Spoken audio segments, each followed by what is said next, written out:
Hey y'all, welcome to my channel where we're Whiteout Surviving. Today's video is going to bring us closer to why this channel is called Whiteout Surviving. And you know guys, don't judge me. I like this game, I love this game, I always play it. I am not the best nor the most strategic person, so I just survive these battles. Today we're going to do the Foundry Battle. It's one of my favorite battles, along with Canyon Clash. It's divided into two teams. Of course, your alliance versus a different alliance. And the purpose is to get the most arsenal points at the end of the battle. There are many ways you can collect arsenal points. The most common is through buildings. Once you take over a building, you could collect and gather the arsenal points of that building. If you get raided by another opponent and you're taken over, then you can gather or loot from the building, which I never usually have a chance to do because I don't like teleporting.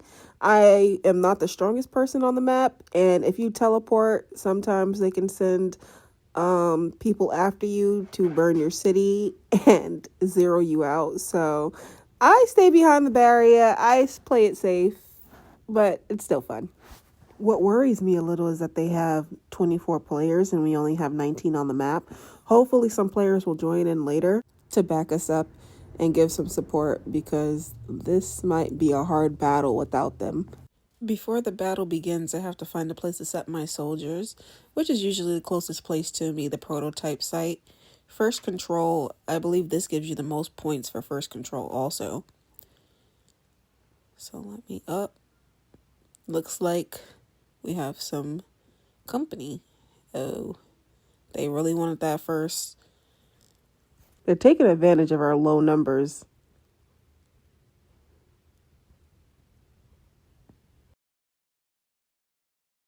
The boiler room seems safe. I'm gonna send my soldiers here. It's important to keep control over the boiler room for at least more than 50% of the time. If you don't, then you don't get the points. I have my battle teams already set so that all I have to do is I am supposed to have them already set so that all I have to do is quickly press one of the 7 numbers up top and it'll have a march already prepared. But I have so many events that have so many different settings that I change them, and it's not enough settings for each event. So here we are.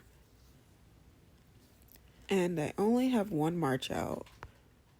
That means I need to find other places for my troops to go.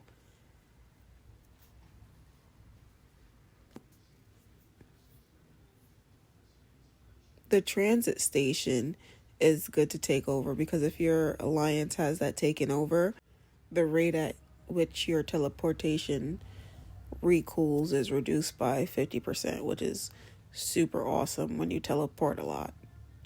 And you don't want to spend $2,000 to teleport every time.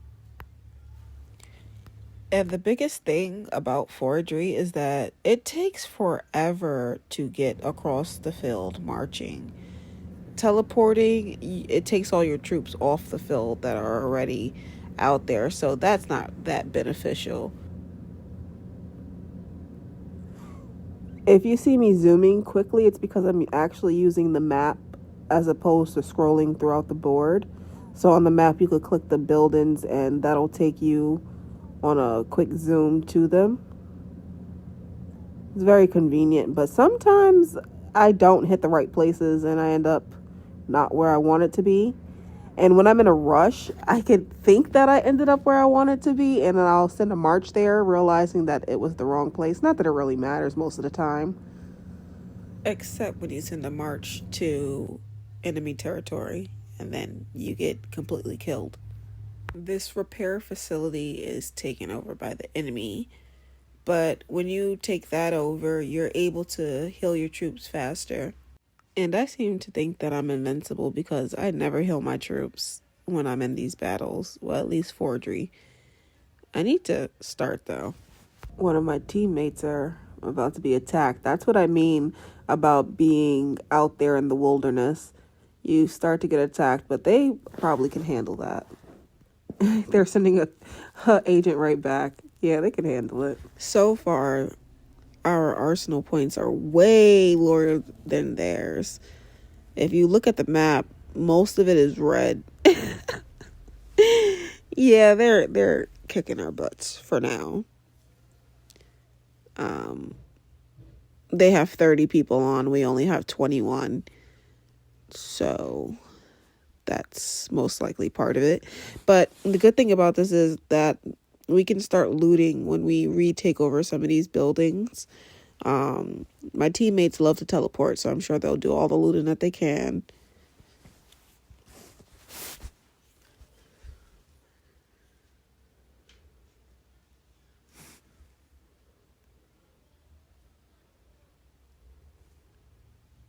There is a battle going on over here. Could barely even see anything with all the fireballs. My marches still have not arrived to where they're supposed to be. That's how long it takes. It's been like an hour. The boiler room.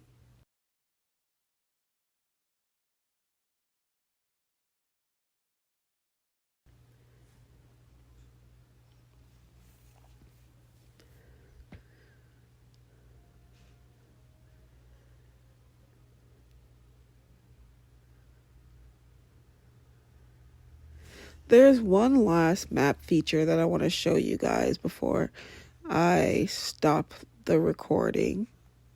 I actually really like this feature because for me, someone who is not the strongest, I can use it to gain extra arsenal points. If you press battle map, you'll see a map of the region and it'll give you pictures of where the weapons workshops are located. The weapons workshops are the small little squares on the map. You can tell if it's been taken over, obviously, by the color. And if it's gray, it means it's free for you to take it over. I usually do this to gain more points during the battle. It especially helps me because if everything is overtaken by everybody else, this is a good place to gain some extra points without having to fight for it. Thank you guys for whiteout surviving with us. For more whiteout survival tips and clips, please like, share, and subscribe.